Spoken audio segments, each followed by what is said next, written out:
from around the globe. It's theCUBE, covering Space and Cybersecurity Symposium 2020.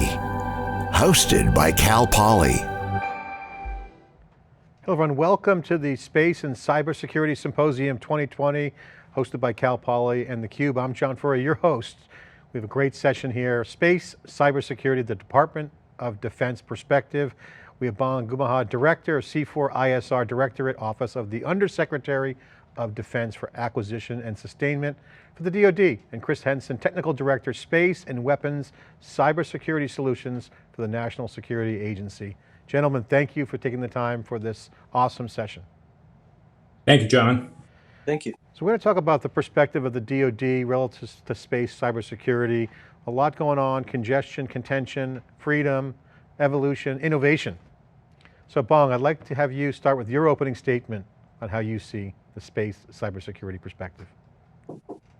John, thanks for the intro. Really appreciate it. First, let me give my thanks to Cal Poly for convening the Space and Cybersecurity Symposium this year. You know, and despite the pandemic, the organization and the content delivery is pretty impressive. Really foot-stomping what can possibly be done with a number of these virtual platforms has been awesome. Thanks for the opportunity. I also want to recognize my colleague, Chris Henson from NSA, who's actually assigned to our staff at the OSD, but he brings both policy and technical perspective in this whole area. So I think you'll find his commentary and positions on things very refreshing for today's seminar. Now, space cybersecurity is a pretty interesting terminology for us all. Cybersecurity means protecting against cyber threats, and it's really more than just computers here on Earth, right?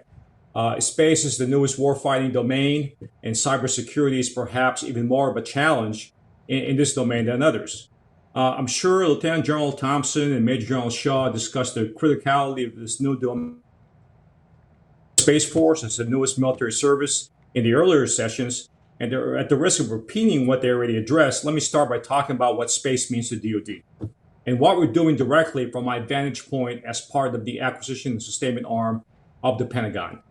What I want to share with you today is how the current space strategy ties into the national defense strategy and supports the department's operational objectives.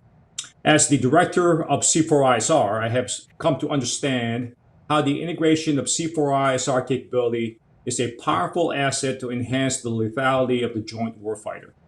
Secretary Lord, our boss, the Undersecretary for Acquisition and Sustainment, is diligent in her pursuit to adapt and modernize acquisition processes to influence this strategy and to focus our efforts to make our objectives a reality. I think first and foremost, we are building a more lethal force. This joint force will project lethality in contested environments and across all domains through an operationally integrated and resilient C4ISR infrastructure. We are also cultivating our alliances, deepening interoperability, which is very important in a future fight, and collaboratively planning with those who partner with us in the fight. Most significantly, for our work in acquisition and sustainment, we continue to optimize the department for greater performance and affordability through reform of the acquisition process. Now, space is our newest warfighting domain, and while it is indeed unique, it shares many common traits with the others in land, air, and sea. All are important to the defense of the U.S. In conflict, no doubt about this, they will be contested and they must be defended. One domain will not win future conflicts, and in a joint operation, in a future fight, in a future conflict, they must all succeed. I see three areas being key to DoD's strategic success in space. One, developing our whole of government approach in close partnership with the private sector and our allies. Two, prioritizing our investments in resiliency, innovation, and adaptive operations. And third, responding rapidly and effectively to leverage emerging technologies and seize opportunities to advance U.S. strengths, partnerships, and alliances. Let me emphasize that space is increasingly congested, contested, and demanded as essential to lethality, operational effectiveness, and the security of our nation. Now, the commercialization of space offers a broad set of investments in satellite technology, potential opportunities to leverage those investments, and pathways to develop cost-efficient space architecture for the department and the nation. It's funny, there's a new race, a race for space, if you will, between commercial companies vying for dominance in space. Now, the Joint Staff within DoD is currently building an operational construct to employ and engage as a unified force coordinated across all domains. We call it the Joint All Domain Command and Control, JADC2. It is the framework that is under development to allow us to conduct integrated operations in the future.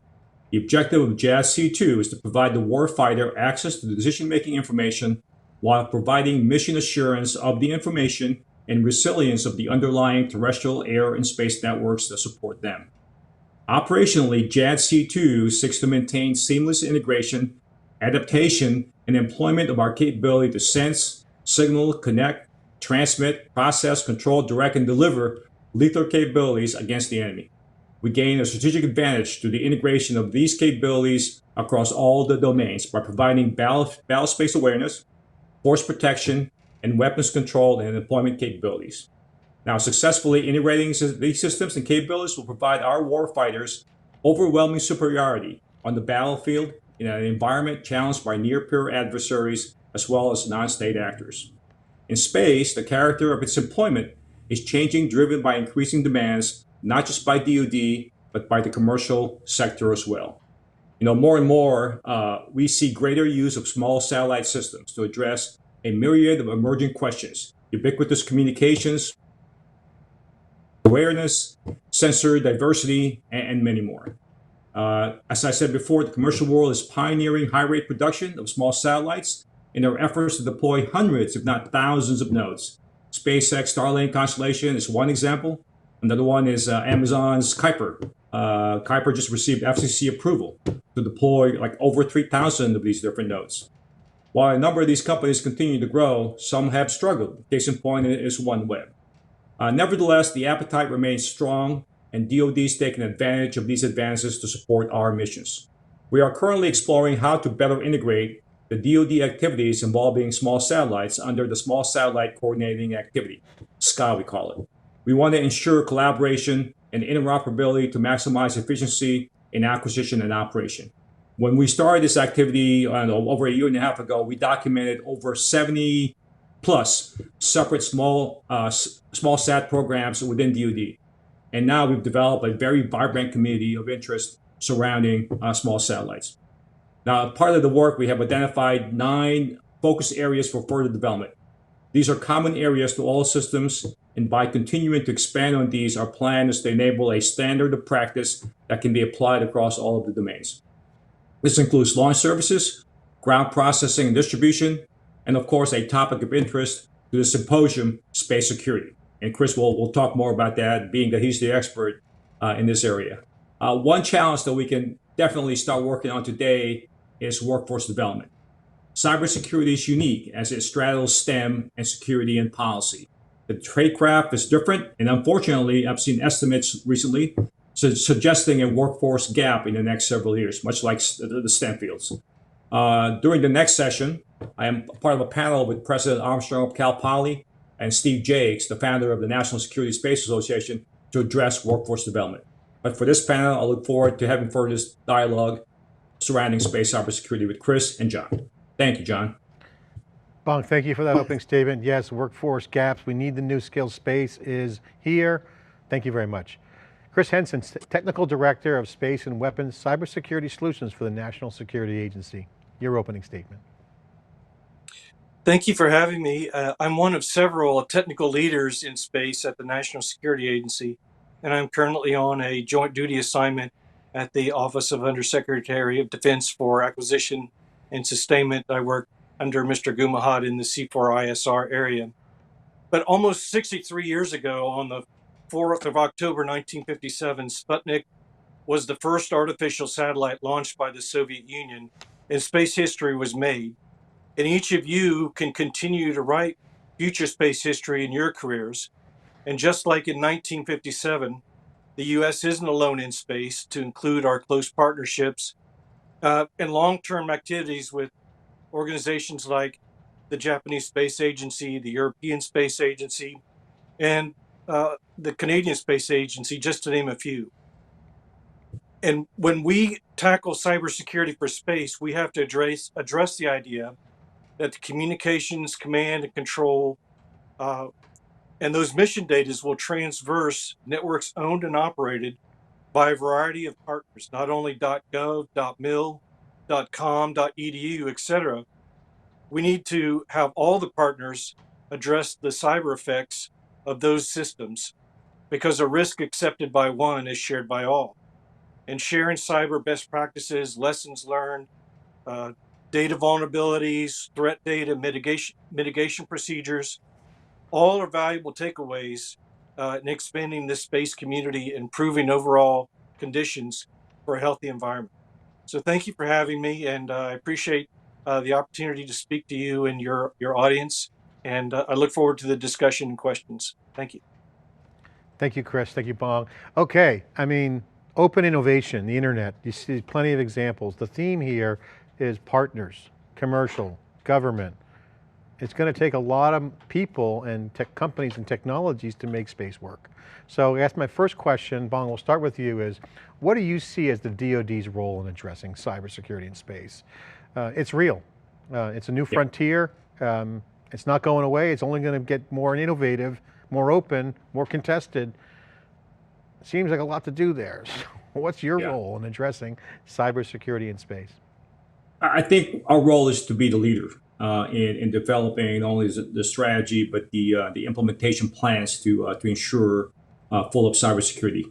If you look at the National Cyber Strategy, I think published in 2018, calls for like-minded countries, industry, academia, and civil society, the ones you mentioned, John, to support technology development, digital safety, policy advocacy, and research.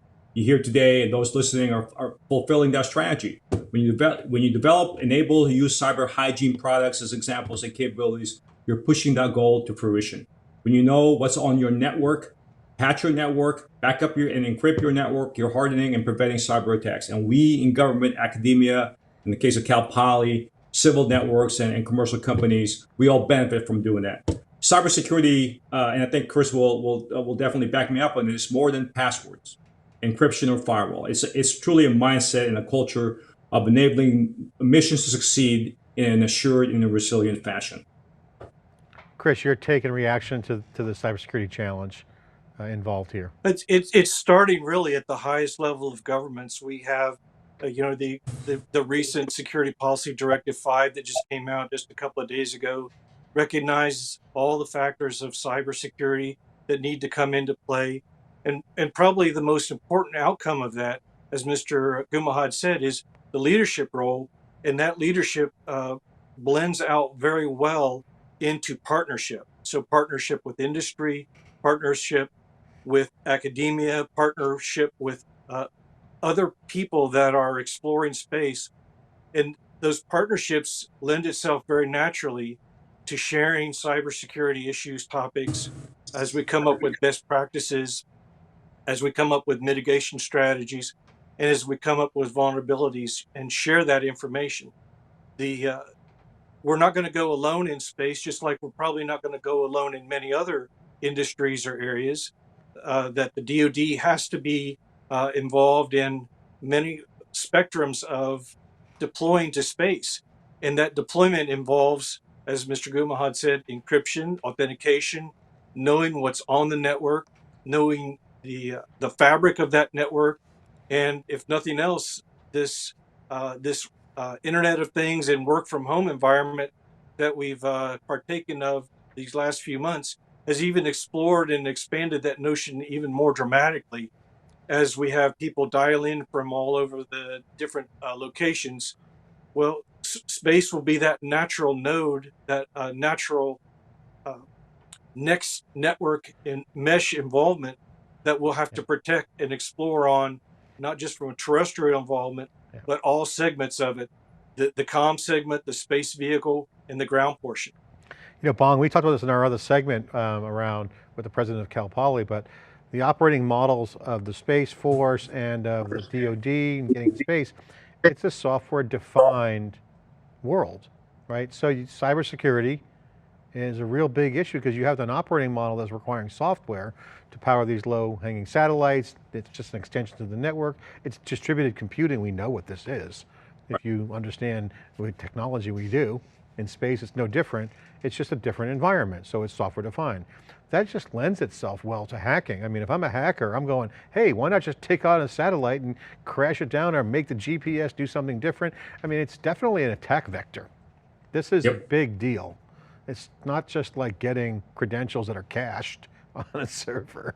You got to really protect. Right.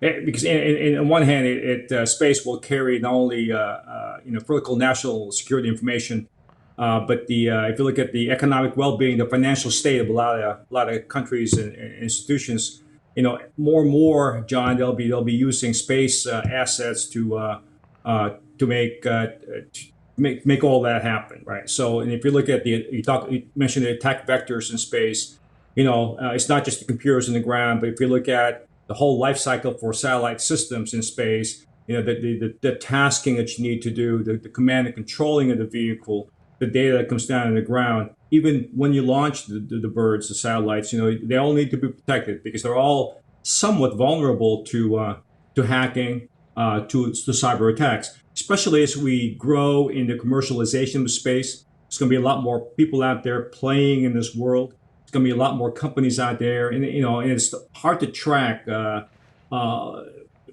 potential of foreign influences, as an example, and therefore the potential of being vulnerable in terms of the cyber threat.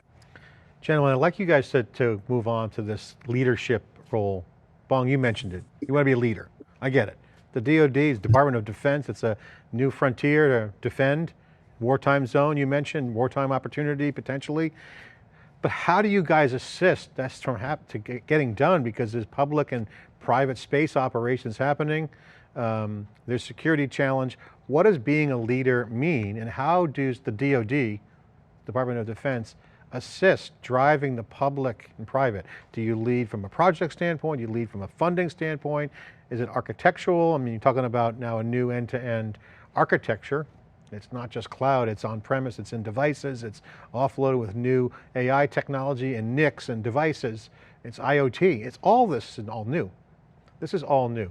What does it mean for the DoD to be a leader? And how do you assist others to get involved? And what does that mean? Yeah. I think, on the one hand, DoD used to lead in terms of being the only source of funding for a lot of highly developmental efforts. We're seeing a different story in space. Again, we keep going back to the commercialization of space. We're seeing a lot more players, right? So in many ways, a lot of these commercial companies are actually leading the R&D of a lot of different technologies. So we certainly want to take advantage of that. So from a leadership standpoint, I think leadership can come in, by partnering a lot more with the commercial companies. In 2020, the DoD released the Defense Space Strategy, as an example, that highlights the threats, the challenges, and opportunities the United States is facing.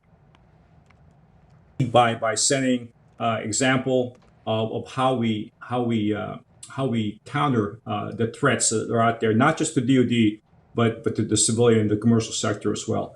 Our current conditions are strong, but we want to use 4 lines of effort to meet our challenges and capitalize on our desired state in space. Our lines of effort include building a comprehensive military advantage in space, integrating space into a national joint and combined operations, like I mentioned before, shaping that strategic environment, and cooperating with allies, partners in industry, and other U.S. governmental departments and agencies to advance the cause of space, to take full advantage of what space can provide us in DoD and the nation. Chris, as a domain now, what's your take on all this? Because again, it's going to take more people, more diverse, potentially more security holes. What's your view on this? Well, let's look at how innovation and new technologies can help us in these areas. So in mentioning a couple of topics that you hit on already, one of the areas that we can improve on is certainly in the architecture, where we look at a zero trust architecture, one of the NIST standards that's come about, where it talks about the authentication, the need to know, a granular approach, this idea of being able to protect not just data, but the resources, and how people get access to those, whether they're coming in through an identification, authentication credential, or other aspects of the idea of not just anybody should be able to have access to data, or anybody should have access once they're on the inside of the network. So that zero trust architecture is one approach where we can show some leadership and guidance. Another area is in a topic that you touched on as well, was in the software area. So some innovations are coming on very rapidly and strong in this artificial intelligence and machine learning.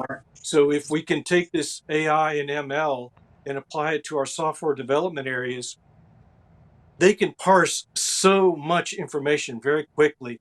And this vast array of software code that's going into system nowadays. And then that frees up our human exquisite talent and developers that can then look at other areas and not focus on find a vulnerability, fix a vulnerability. They can really use their unique skills and talents to come up with a better process, a better way, and let the artificial intelligence and machine learning find those common problems, those unknown hidden lines of code that get put into a software library and then pulled down over and over again from system to system. So I think between an architecture leadership role and employee innovation are two areas that we can show some benefits and process improvement to this whole system. That's a great point, Chris. And you think about just the architectural computer architecture, network attached storage is an advantage, software defined there. You could have all flash arrays for storage. You could have multiple cores on a device. And this new architecture offloads things, and it's a whole new way to gain efficiencies.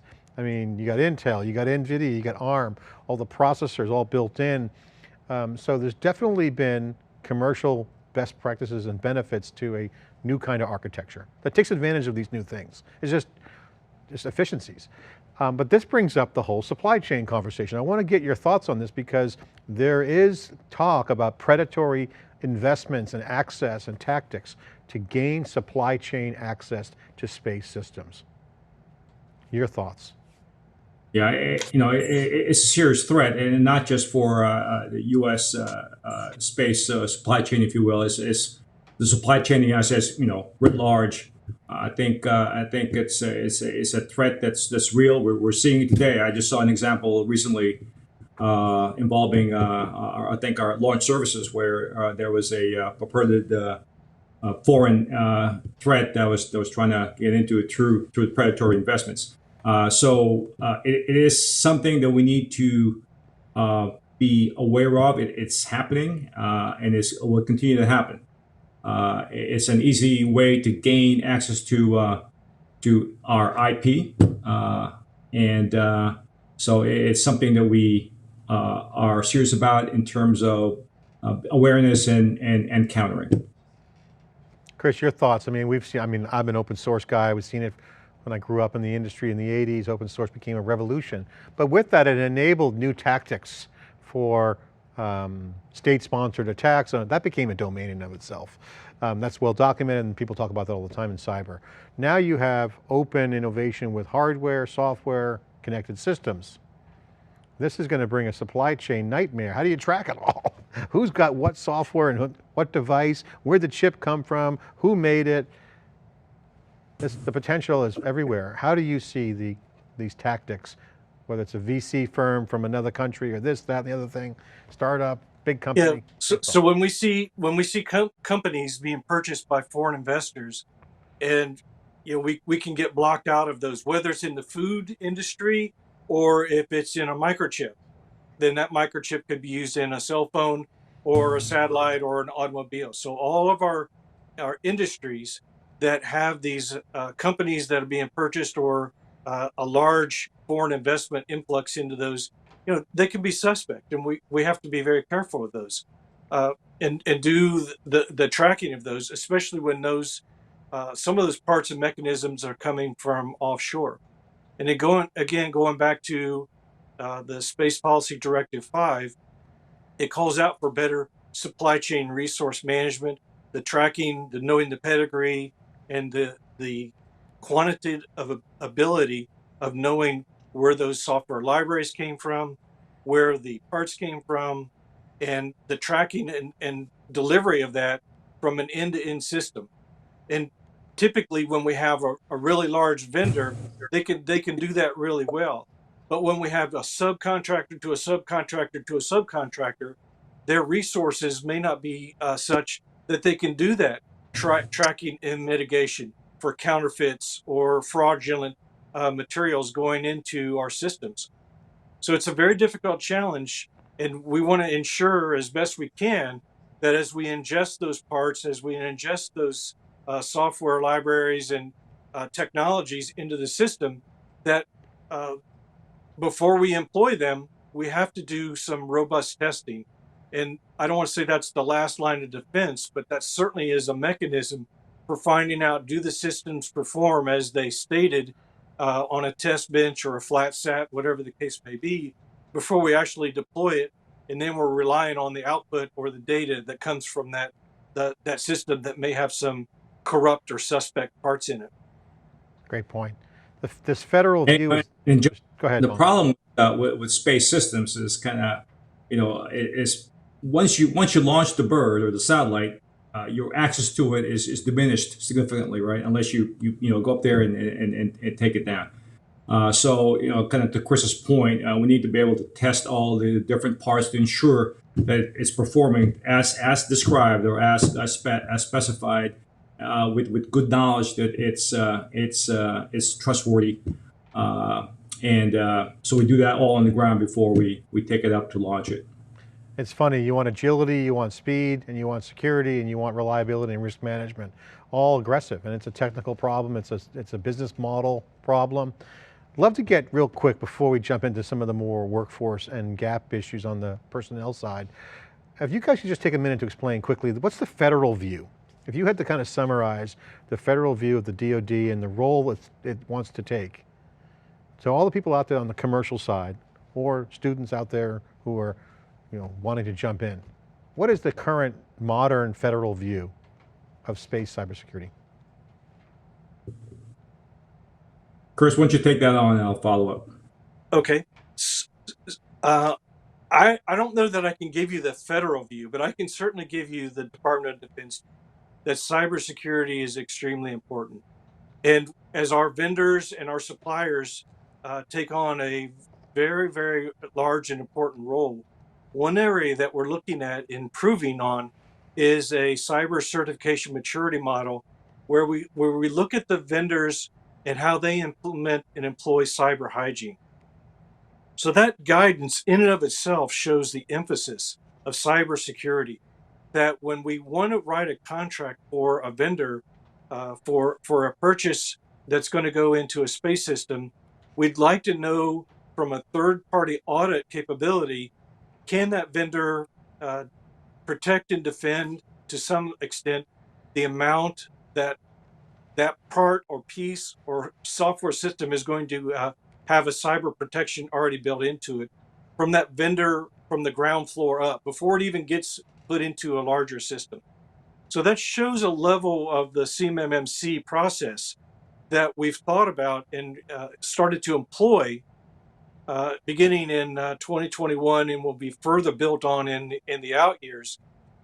How important the DoD takes that, and other parts of the government are looking at this. In fact, other nations are looking at the CMMC model.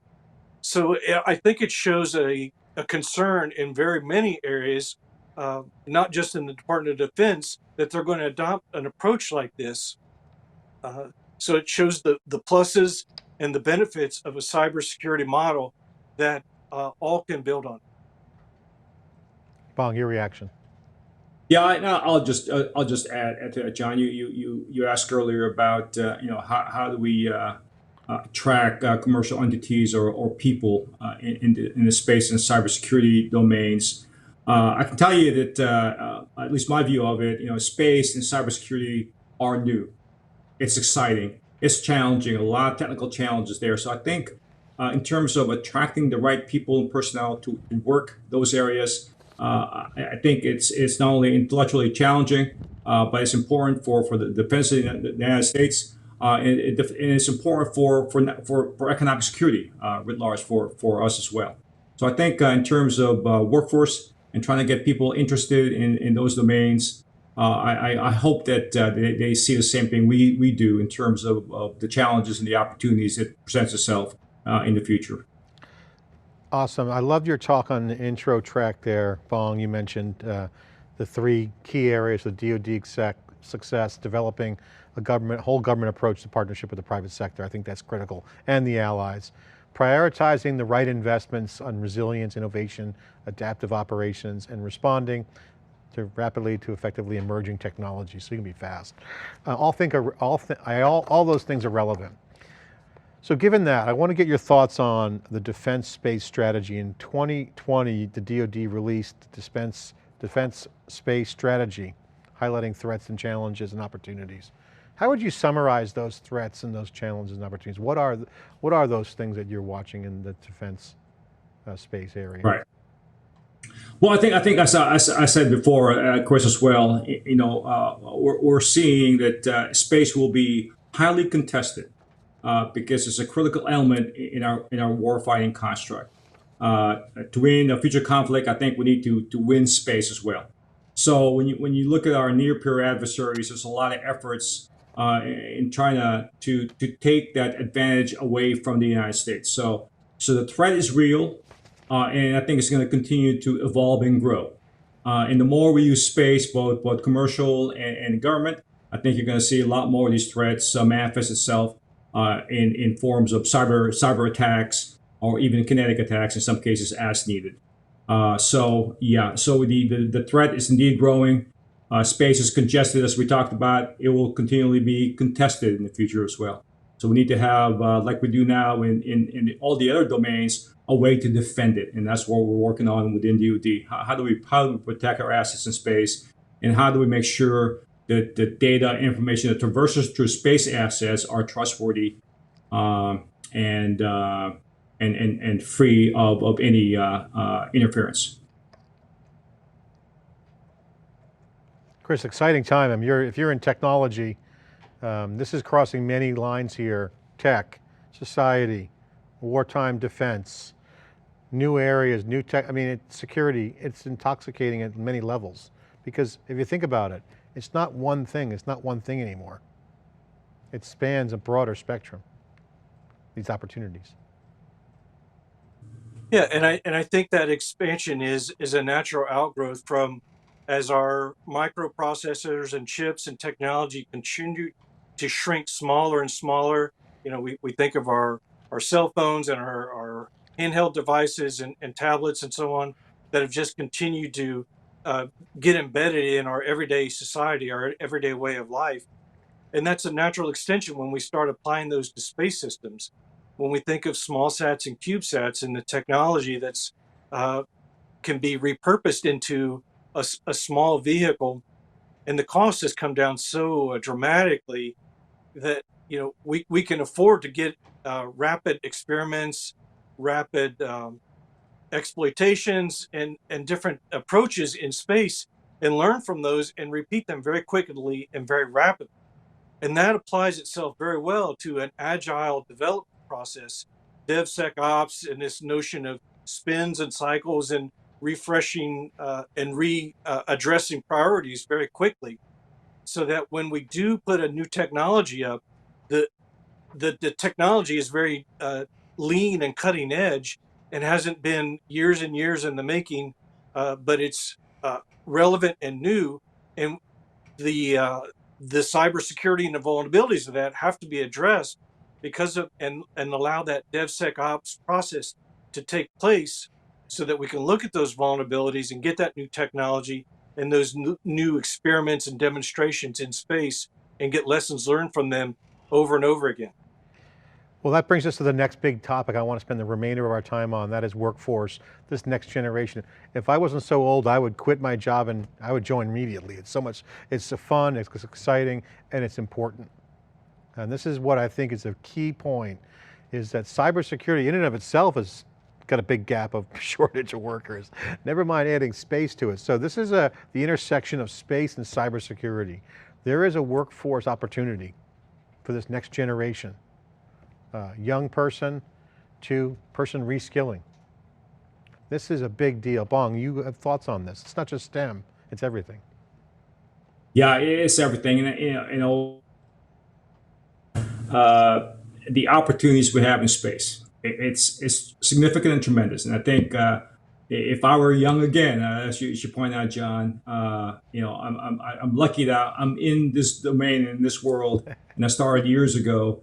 But it continues to be exciting. Lots of opportunities. When you look at some of the commercial space systems that are being put up. If you look at, I mentioned Starlink before, and Amazon's Kuiper constellation. These guys are talking about a couple of thousand satellites in space to provide ubiquitous communications for internet globally and that sort of thing. And they're not the only ones that are out there producing capability. We're seeing a lot more commercial imagery products being developed by companies both within the U.S. and foreign elements as well. So I think it's an exciting time to be in space. Certainly lots of opportunities. There's technical challenges galore in terms of just not only the overcoming the physics of space, but being able to operate flexibly and get the most you can out of the capabilities we have operating up in space. Besides being cool, I mean, everyone looks at launches. SpaceX gets millions of views on live streams. The on-demand reruns get millions and millions of views. There's a lot of things there. So Chris, what specifically could you share are things that people would work on? Jobs, skills, what's the aperture? What's it look like if you zoom out and look at all the opportunities from a skills standpoint? What's out there? I'll talk to the aperture, but I want to give a shout out to our Space Force. And I mean, their job is to train and equip future space and that space talent. And I think that's going to be a huge plus up to have a Space Force that's dedicated to training, equipping, an acquisition and a deployment model that will benefit not just the other services, but all of our national defense and our strategic way of how this country employs space altogether. So having a Space Force, I think, is a huge issue. And then to get to that aperture aspect of what you're asking, and addresses a larger workforce. We need so many different talents in this area. We can employ a variety of people, from technical writers to people who write and develop software, to those who are bending metal and actually working in that hardware environment, and those that do planning and launch operations. And all of those spectrums and issues of jobs are directly related to a workforce that can contribute to space. And then once that data gets to the ground and employed out to a user, whether it's weather data, or we're looking at from a sensor recent events on shipping lanes, those types of things. So space has such a wide and diverse swath that the aperture is really wide open for a variety of backgrounds, and those that really just want to take an opportunity, take a technical degree, or a degree that can apply itself to a tough problem, because they certainly exist in space, and we can use that mindset of problem solving, whether you come at it from a hacker mindset, an ethical white hat approach to test and vulnerability exploration, or somebody who knows how to actually make operations safer, better through space situation awareness. So there's a huge swath of opportunity for us. Bong, talk about the cybersecurity enabled environment, the use cases that are possible when you have cybersecurity in play with space systems, which is in and of itself a huge range of jobs. Coding, supply chain, we just talked about a bunch of them. There's still more interconnected use cases that go beyond that are enabled by it, if you think about it. And this is what the students at Cal Poly and every other college and university, community college, you name it, or watching videos on YouTube, anyone with a brain can jump in if they see the future.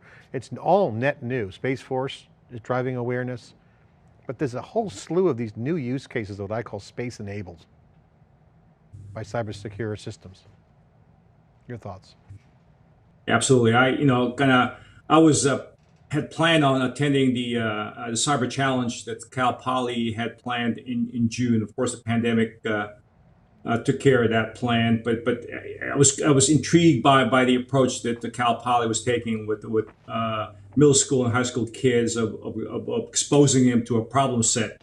Here you have a satellite that came down from space, and part of the challenge was to do forensic analysis on the debris, the remaining pieces of the satellite, to figure out what happened. It had a cyber security connotation. It was hacked. It was attacked by cyber threat nation, took it down. And the beauty of having these kids kind of play with the remaining parts of the satellite to figure out what happened. So it was pretty exciting. I was really looking forward to participating in that. But again, the pandemic kind of blew that up. But I look forward to future events like that to get our young people intrigued and interested in this new field of space. Now, Chris was talking earlier about opportunities, the aperture that you talk about. While I would like to have people come to the government, right, to help us out, it's not just focused on government, right? There's lots of opportunities in commercial space, if you will, for a lot of talent to participate in. So the challenge is immense, both government and the commercial sector, John. I mean, you get the hardcore, I want to work for the DoD, I want to work for the NSA, I want to work for the government. You clearly got people who want to have that kind of mission. But for the folks out there, Chris and Bong, that are like, do I qualify? It's like the black box of the DoD. It's like a secret thing. You got to get clearance, you got to get all these certifications, and you got to take all kinds of tests and background checks. And is it like that? And will that continue? Because some people might say, hey, can I even get involved? What do I do? So I know there's some private partnerships going on with companies out there in the private sector. So this is now you guys seem to be partnering and going outside the comfort zone of the old kind of tactical things. What are some of those opportunities that people could get involved in that they might not know about? For NSA, there's a variety of workforce initiatives that for anybody from a high school work study can take advantage of, to those that would like to have internships, and those that are in a traditional academic environment. There's several NSA schools across the country that have a academic and cyber sites of excellence that participate in projects that are shepherded and mentored by those at NSA that can get those tough problems that don't have maybe a classified or super sensitive nature that can be worked in an academia environment. So those are two or three examples of how somebody can break into an intelligence organization, and the other agencies have those opportunities as well across the intelligence community. And the partnership between and collaboration between private industry and the agencies and the Department of Defense just continue to grow over and over again. And even myself, being able to take advantage of a joint duty assignment between my home organization and the Pentagon just shows another venue of somebody that's in one organization can partner and leverage with another organization as well. So I'm an example of that partnering that's going on today. So there's some innovation. Bong, non-traditional pathways to find talent. What are out there? What are new?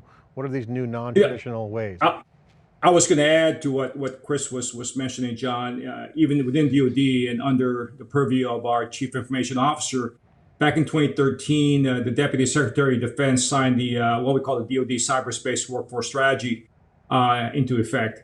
And that included a program called the Cyber Information Technology Exchange Program. It's an exchange program in which a private sector employee can work for the DoD in cybersecurity positions that span across multiple mission critical areas. So that's one opportunity to learn, inside the DoD what's happening as a private sector person, if you will. Going back to what we talked about, opportunities within the government for somebody who might be interested. You don't have to be super smart to work in space. There's a lot of, like Chris pointed out, there's a lot of different areas that we need to have talented people to do to conduct the mission of space. So you don't have to be a mathematician. You don't have to be an engineer to succeed in this business. I think there's plenty of opportunities for any types of talent, any type of academic disciplines that are out there. And I think, Chris's shout out to the Space Force is really worth calling out again, because I think, to me, that's a big deal. It's a huge deal. It's going to change the face of our nation and society. So super, super important. And that's going to rise the tide. I think it's going to create some activation for a younger generation, certainly, and kind of new opportunities, new problems to solve, new threats to take on and move it on. So really super conversation. Space and cybersecurity, the Department of Defense perspective. Bong and Chris, thank you for taking the time. I'd love you guys just to close out. We'll start with you, Bong, and then Chris.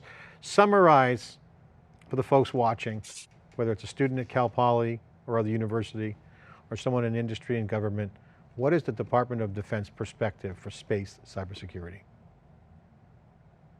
Chris, why don't you go and take that on? All right, sir, thank you. Cybersecurity applies to much more than just the launch and download of mission data or human-led exploration. And the planning, testing, and experiments in the lab prior to launch require that cyber protection just as much as any other space link, ground segment, terrestrial network, or user data. And any of that loss of intellectual property or proprietary data is an extremely valuable and important, and really warrants cybersecurity safeguards. And any economic espionage or data exfiltration or denied access to that data, i.e. ransomware or some other attack, that can cripple any business or government endeavor, no matter how small or large, if it's left unprotected. And our economic backbone clearly depends on space. And GPS is more than just a direction finding. Our banking needs that T and timing from P and T. Our weather systems that protect our shipping and airline industry of whether they can navigate and go through a particular storm or not. Even fighting forest fires picked up by a remote sensor. All those space-based assets require protection from spoofing, data denial, or total asset loss. An example would be if a satellite's sensitive optics were intentionally pointed at the sun and damaged, or if a command to avoid collision with another space vehicle was delayed or disrupted, or a ground termination command, as we saw just a few days ago, at T-minus 3 seconds prior to liftoff. If those all don't go as planned, those losses are real and can be catastrophic. So the threat to space is pervasive, real, and genuine. And your active work across all those platforms is necessary and appreciated. And your work in this area is critical going forward. Thank you for this opportunity to speak with you and talking on this important topic. Thank you, Chris Henson. Bong Gumahad, closing remarks. Yeah, likewise, John. Again, as Chris said, thank you for the opportunity to discuss this very important around space cybersecurity, as well as addressing at the end there we were talking about workforce development and the need to have people in the mix for future. As we discussed, we need to start that recruiting early, as we're doing to address the STEM gap today. We need to apply the same thing for cybersecurity. We absolutely need smart and innovative people to protect both our economic well-being as a nation, as well as our national defense. So this is the right conversation to have at this time, John. And again, thank you and our Cal Poly host for having the symposium and having this opportunity to have this dialogue. Thank you. Gentlemen, thank you for your time and great insights. We couldn't be there in person. We're here virtual for the Space and Cybersecurity Symposium 2020 at the Cal Poly. I'm John Furrier with SiliconANGLE and theCUBE, your host. Thank you for watching.